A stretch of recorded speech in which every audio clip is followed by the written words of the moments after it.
இப்படி காத்தல், அழித்தல், உருவாக்குதல் அப்படின்ற 3 சக்தியும் கொண்ட ஒரே மந்திரம் தான் அந்த குரு அப்படின்னு சொல்கிறாங்க. இந்த குரு அப்படிங்கிற 2 எழுத்து மந்திரம் கணேசனை குறிக்கும், அக்னியை குறிக்கும், ஏன் அந்த மகாவிஷ்ணுவே குறிக்கும்.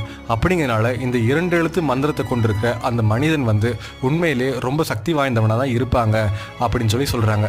அது மட்டும் இல்லாமல் குரு அப்படிங்கிறது 2 மெய்யெழுத்துக்களால் அது 2 கூட்டி 2 சேர்ந்து வந்த ஒரு மந்திரம். அப்படிங்கிறனால அது தர்மத்தையும் உண்மையையும் காமத்தையும் மோட்சத்தையும் 4 செல்வத்தையும் அவர் கொடுக்கக்கூடிய வல்லமை பெற்ற ஒரு மந்திரமாக இருக்குது.